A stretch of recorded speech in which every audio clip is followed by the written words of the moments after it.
Good morning, class. I am Leo Ahan, your music teacher for today. Okay, before anything else, I would like to call on Mr. Abhishek for the opening prayer. Okay, thank you.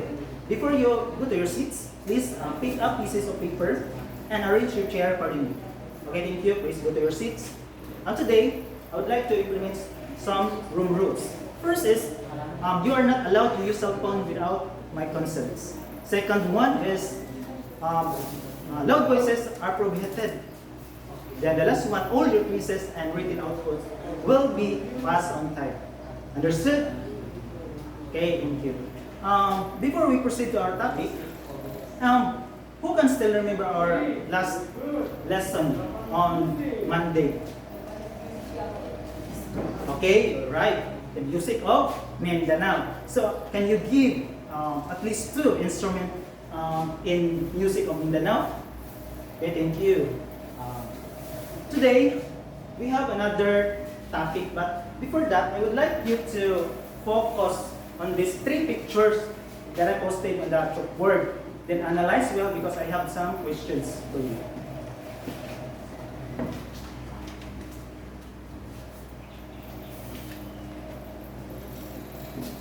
Okay, Miss Jane, what have you observed about the picture?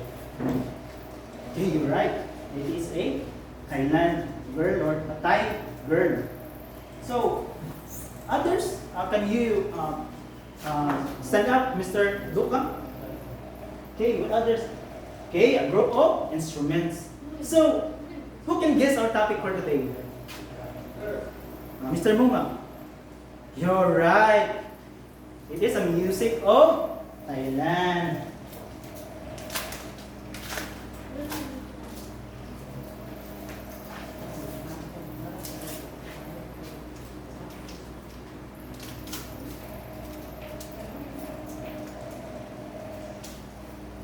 Music of Thailand.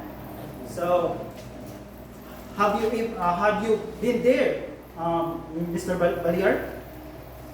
Okay, good. So, before we proceed to our main topic, we read our learning targets.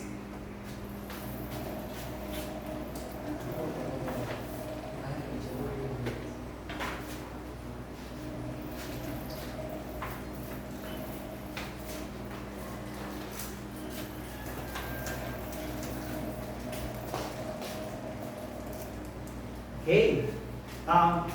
All boys, can you read the first objective? Okay, explain the different musical instrument song history of Thailand. So all girls, can you read the second objective? Okay, response your own perspectives about Thai music and by making a reflective essay. So afterwards, you will make a reflective essay. So the last one, all, please read the last objective. Okay, create a graphic timeline considering only the most salient features about what we are discussing. Okay, thank you. So,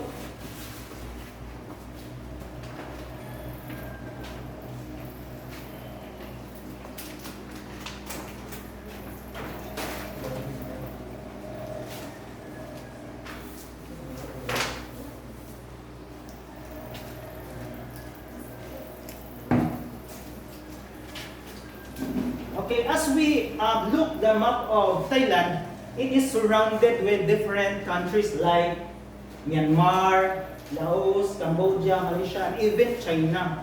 So, this is the map of Thailand. So, historically, and geographic indicate that Thailand music is a combination of different Asian countries. So, as expected that this the music of Thailand is already manifest and influenced by other neighboring Asian countries like what we have mentioned. So, although this Thailand country is composed of 76 provinces, which is capital city of Bangkok.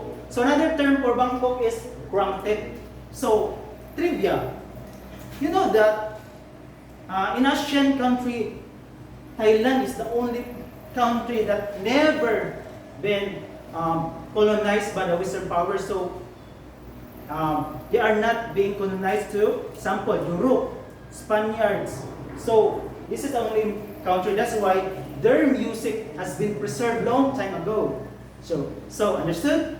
So have you encountered this topic in the past lessons or in your junior years?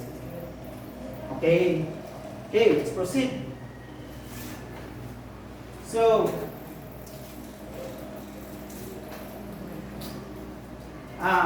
Mr. Mumak, can you read the first statement?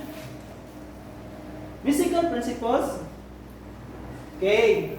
Their music has been influenced by the Chinese people in China. Because as we have mentioned earlier, at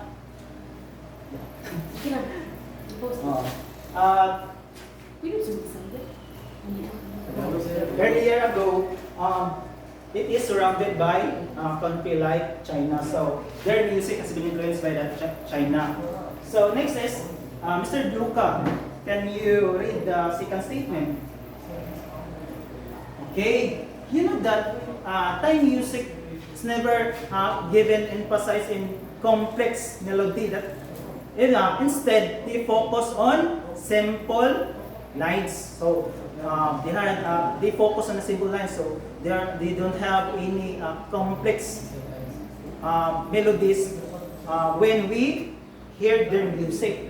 So they focus more on the articulation of text than the style techniques. So when the time people sing music, they only emphasize the text. So it means that only narrates the story about what they are singing.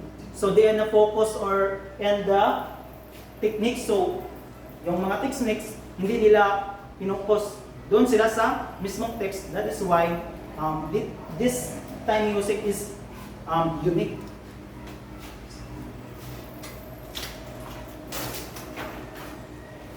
So, are you ready to encounter the three ensembles instruments of Thailand? So before that, ensembles means it is a group of instruments. So grupo ng mga instrumento. So today we will tackle only three ensembles. The first one is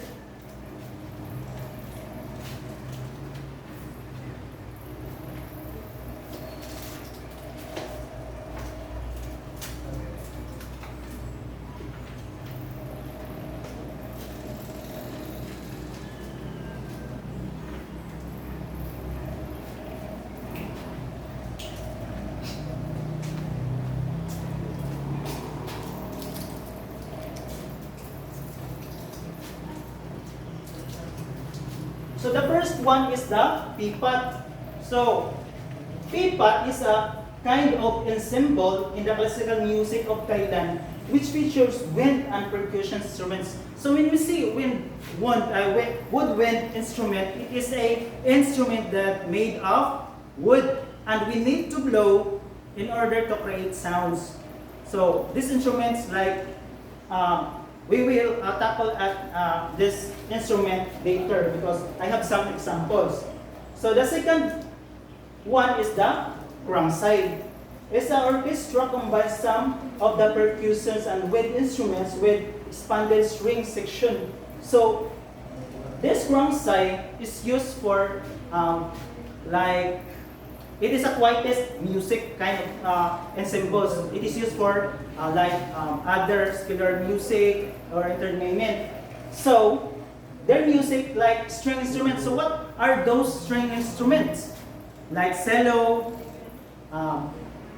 harp, and violin. Those are the string instruments. So let's go to the third one, the mahuri. Mahuri is a traditional played by women, of course, of central Thailand. So mostly, this mahuri is played by women for entertainment because in Thailand, most of the women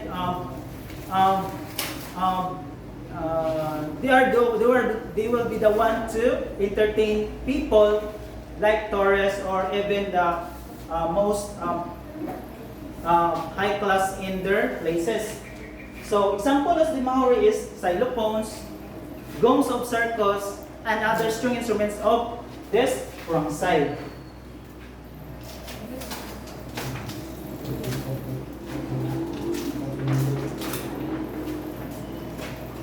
So let's move on to the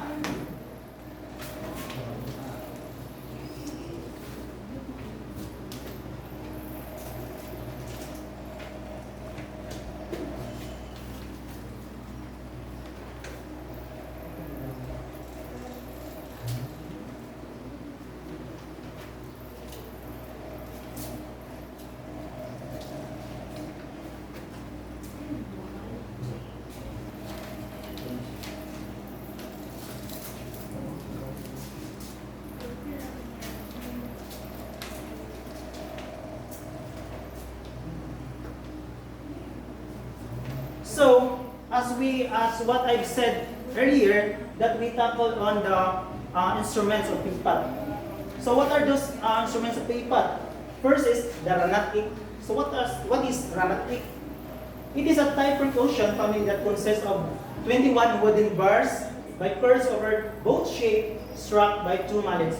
So as what you have observed that this instrument is like a boat. So there are 21 wooden bars. So wood. Then this each of this wood bar is or having different tones or sounds.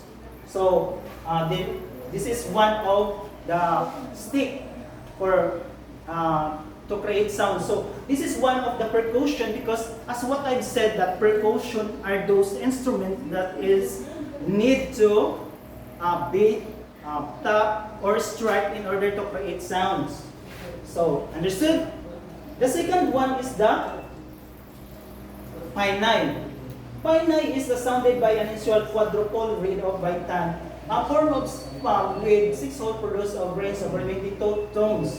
So as you can observe, it is a woodwind. So it is an example of woodwind instrument. So as you can observe clearly that there are 6 holes. So 6 holes.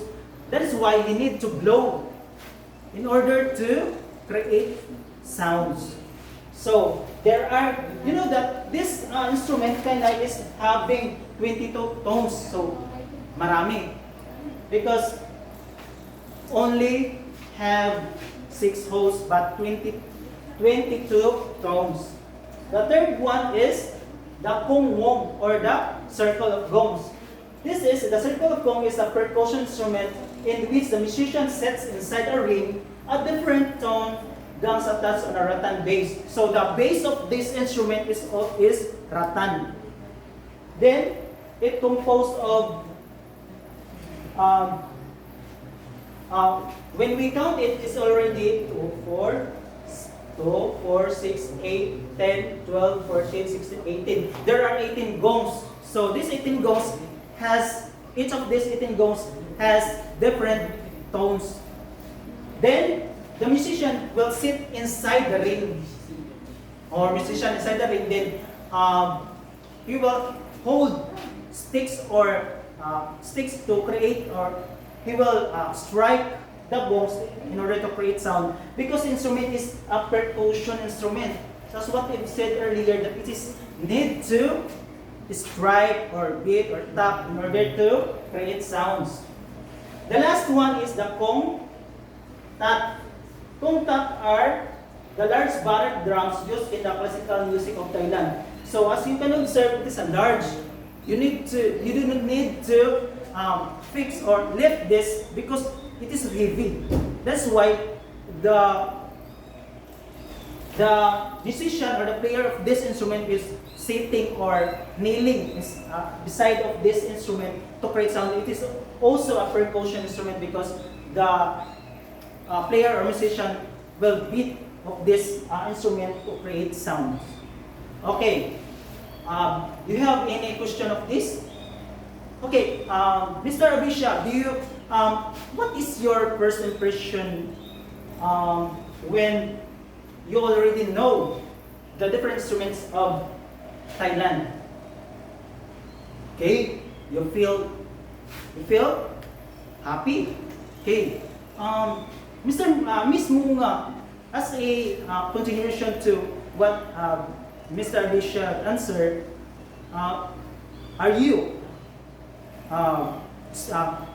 still confident to show your culture even though you are not part of their culture? Example, how can you preserve or give respect to Thai people even you are not part of their culture?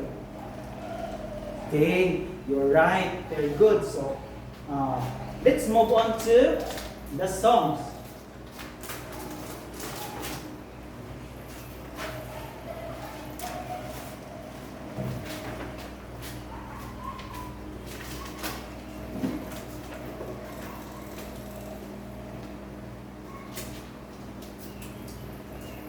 Today we will going to, there are many songs of Thailand, but we only focus on two new songs.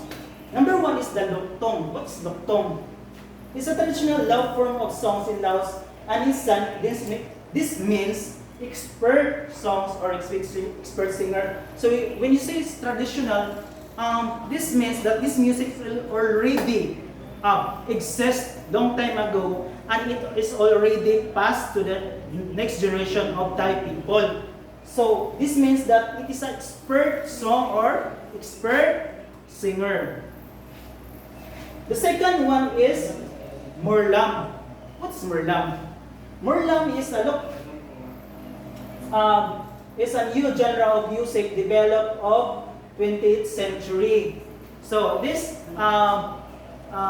music is already manifest or integrated in the 20th century. So bago lang. Unlike the Loktong, it is a traditional, so it means that it exists long time ago, and this Murlam is new genre of music. So, okay, I have only one question for you. So, as what we have discussed, what is the best thing that we can describe that about this Thai music? So, or what are the things that made this Thai music unique? Okay, very good. So, Thai music is as we discussed earlier, that the entire country of Thailand is already surrounded by different countries. That is why their music is already influenced by different neighboring countries. Their music is preserved long time, 800 years ago. So, because they never influenced by Western power, that is why they are only places in Asia that never manifested in the Western power. But into this generation, because of the technology, the advent of technology made this music already influenced by other countries because of YouTube, Spotify, and other digital technology that give this music unique. But as we can observe that it is already a unique music long time ago, because it is never colonized by Western power. It is already preserved because of the ancestors of this Thai people. Okay, thank you. So, do you have any other questions? Okay, since wala na kayong mga wala na kayong questions, so we will proceed to your activity. Okay. Are you ready with your activity? So your activity is very simple. I don't want you to feel difficult or difficulty. I don't want to see you very stressed because of that activity. That's why I will give activity, simple activity. So,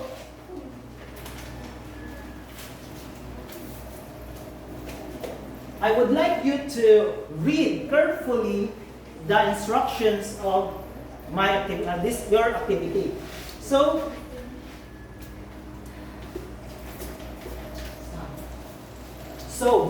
your activity, you already divided into 5 groups.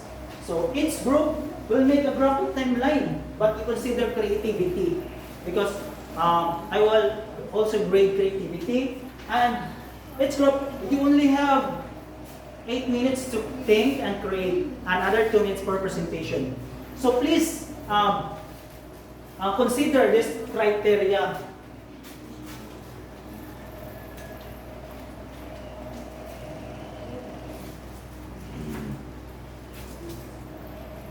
Okay, your time starts now. Let's go. Okay, you have only 2 minutes. Okay, go. Kaya yan, kaya. Okay. I know you can do it. Okay, 10 seconds.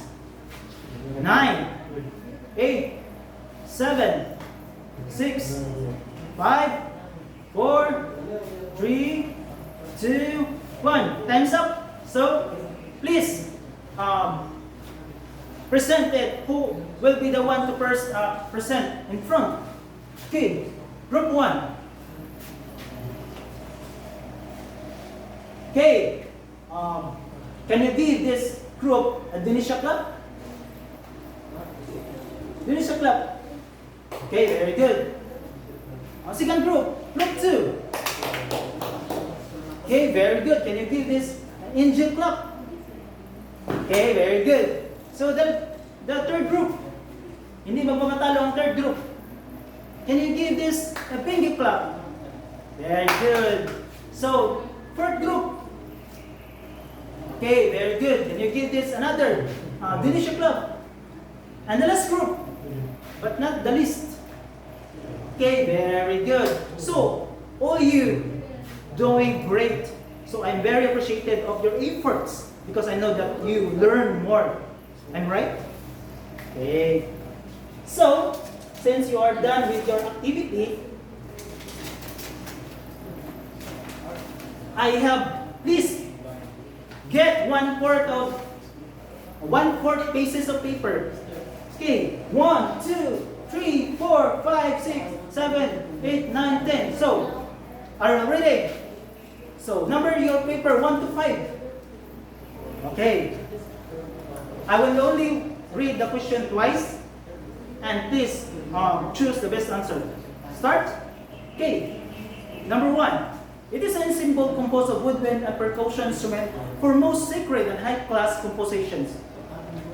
It is a symbol composed of woodwind and percussion instrument for most sacred and high-class compositions. A. Kwangsai. B. Mahori.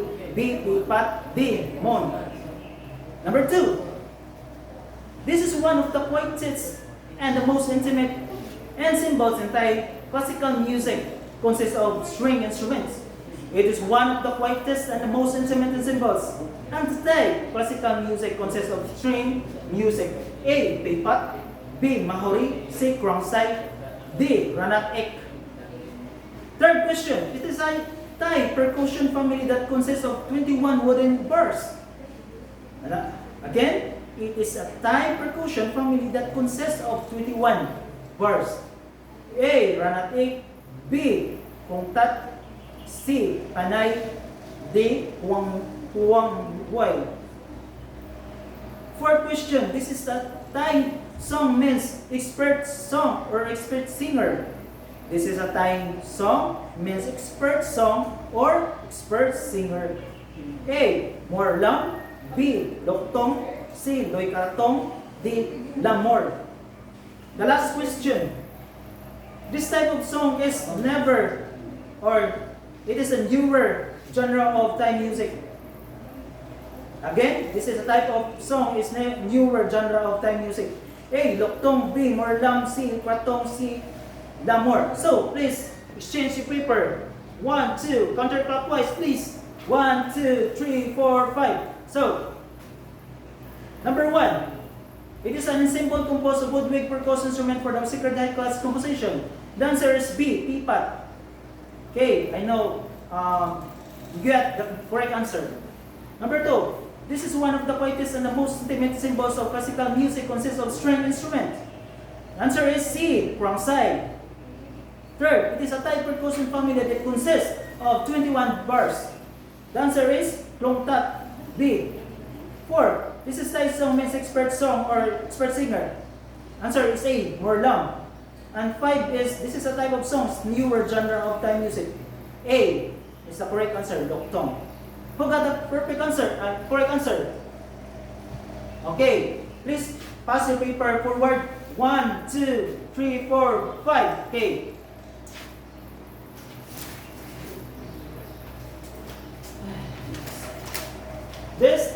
At this time, I would like to post your assignment.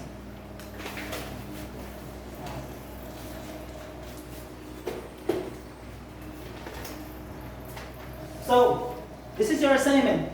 In a clean short bond paper, compose a minimum of 150 words and maximum of 300 words reflective essay. Consider the criteria below, right there below. Please submit it at the next meeting. So this is the criteria. Please consider this reflective essay is a 25 points. So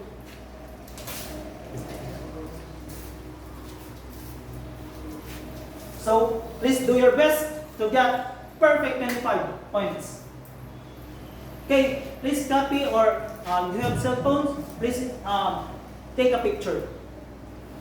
Okay, this is the end of our lessons. Thank you very much.